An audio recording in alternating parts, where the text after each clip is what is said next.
with the Titan, Sam Worthington cements his standing as the worst leading man in the history of Hollywood. I never thought I'd see something like this. He's changing.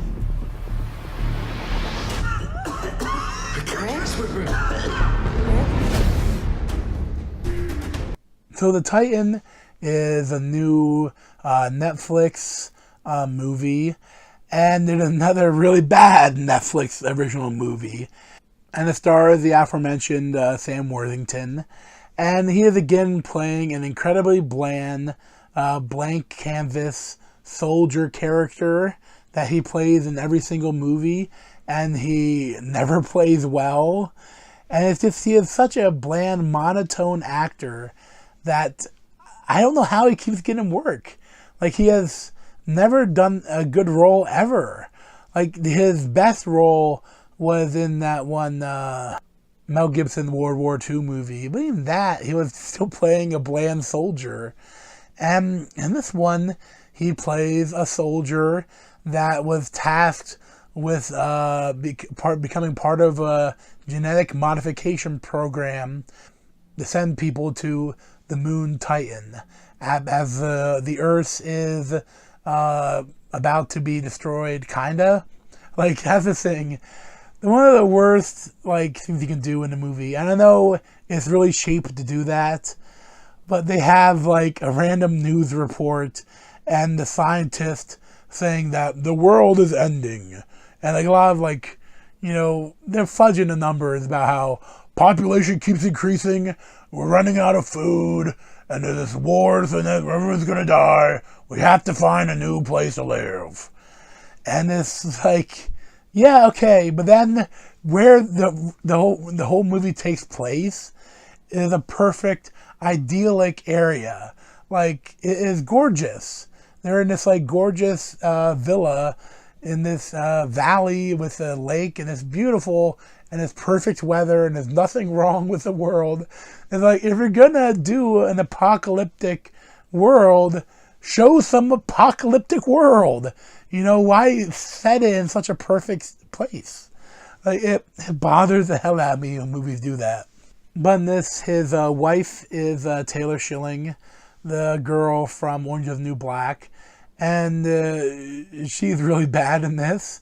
Her acting is horrible, like, throughout the entire movie. And I mean, it's like, Sam Worthington, he's not a horrible actor, he's just so bland and monotone. But Taylor Schilling was bad. And the writing was bad, the filmmaking was bad. Like, everything about this movie was just aggressively bland and aggressively bad. Like, when it wasn't bad, it was bland. And when it wasn't bland, it was bad. And, I don't know what they were thinking when they made this. Because, like, right at the beginning, you know, it's like, he's giving them the whole speech about what they're going to do. And everyone knows that they're going to be changing them so that they can live on Titan. But then when he actually starts changing, she's like, what are you doing to him? You're making him into an animal. And it's like, that's what you're getting into. You knew that going into it. But it's like, they don't, it's goofy. And I know this movie is probably cheaply made, but like, to show them changing, they don't really show much. They just show them swimming faster in the pool that they rented and being able to run wearing a mask on the mountains. Like, and then they show like he looks like he got a suntan on his back and has some peeling skin. And then he's blinded and he has to wear bandages around his eyes. Like, it's so poorly done. And, like, the cutest character in the movie is when their neighbors have this really cute golden retriever. And then when things start to go wrong later, you see the character one of the side characters throw his wife out the window. And all I could help but think was, like, you better not have hurt that golden retriever. I don't care about the woman.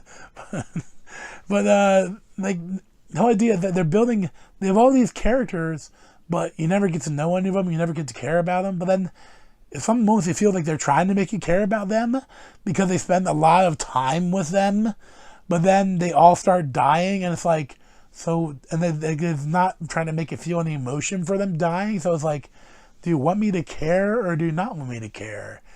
And I think the biggest problem with the movie is that it doesn't know what it wants to be.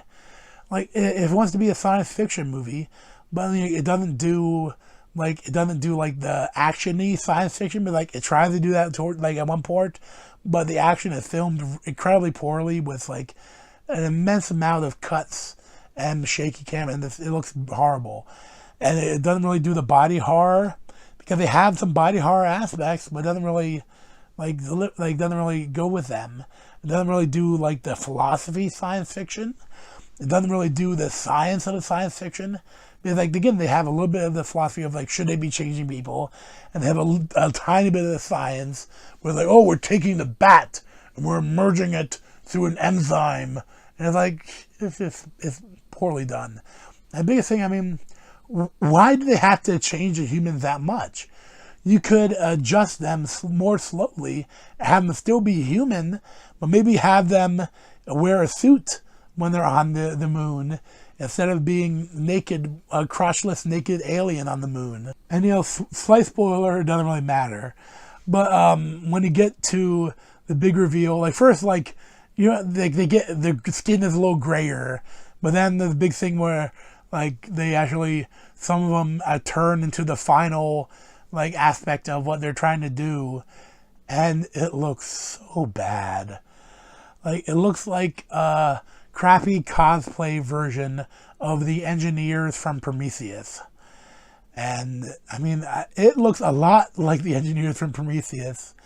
And like, I mean, like I don't know what they were thinking. Like, they should have done something slightly different, because they look a lot like them, except they have more of a neck ridge, and they have things that are horrible CGI. They have like wings, and they have weird tendrils that they never explain that come out of their fingers, and they can't talk now. It's so random and so bad. Like, that's the thing. I mean, it doesn't really deliver on anything. I'd probably give it like a 2 out of 10. And I do want to go now into full spoiler to the end. And there's some of the parts that is almost funny how bad it is. But, at the end now, you have only one character left, because for some reason they're killing everyone. And I thought it'd be more interesting if they would have had the female character that also made it all the way, if they wouldn't have randomly killed her off. But that's whatever.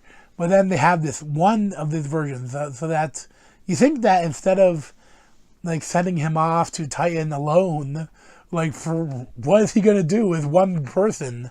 What is he gonna eat? What is he gonna, like, is he gonna, but whatever. But they think they would try to maybe dissect him and figure out how to get to it. But then instead, they want his wife to give a shot to mind wipe him for some reason, because they think his mind is the only thing that's preventing him from going crazy and killing everyone, it seems like. But she's a doctor, but she goes like, they have the thing of things they want to inject him with, and it's like that's a mind wipe drug. And like, what? The mind wipe drug? What the drug that you see and that will wipe everything he knows from he won't remember us anymore. But then right below that, they have saline injectors. Like, why would you have the saline right next to the mind wipe drug? It's like, it's so heavy-handed, because of course she's gonna palm the saline injector and inject him with the saline instead of the mind wipe drug. Then you're gonna have a big, epic conclusion with him killing a bunch of soldiers, which she would have hated to do because he's a soldier. Well, whatever. It's so bad. But then they get like a happy ending, where like the epilogue of the movie is like, you see him on Titan and he's flying with his like weird bat armpit wings, and it's like, so he's just alone on Titan. Like, why would he do that? Why would he send him alone on Titan? Like, what is their plan? And you see like the mom and the son like working on Titan 2, and it's like, oh, it's like so bad.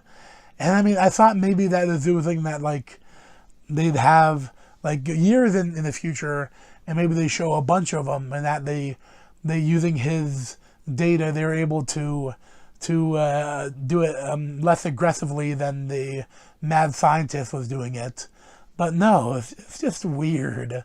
And I mean, if you're gonna do actual like genetic modification and send them to the planet, instead of genetically modifying adult humans, it'd be much easier to like do it, in vitro, like have a bunch of genetically modified babies, and send them out there, and on like an automated space station, which would like raise them and birth them, and then send them out to repopulate the planet, so humanity isn't extinguished in the universe.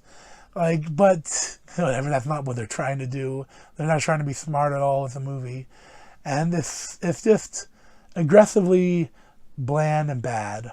And it's just I stay away from it. I mean, it's on Netflix, so you can put it on the background, and it is bland enough that you don't have to watch it. But whatever.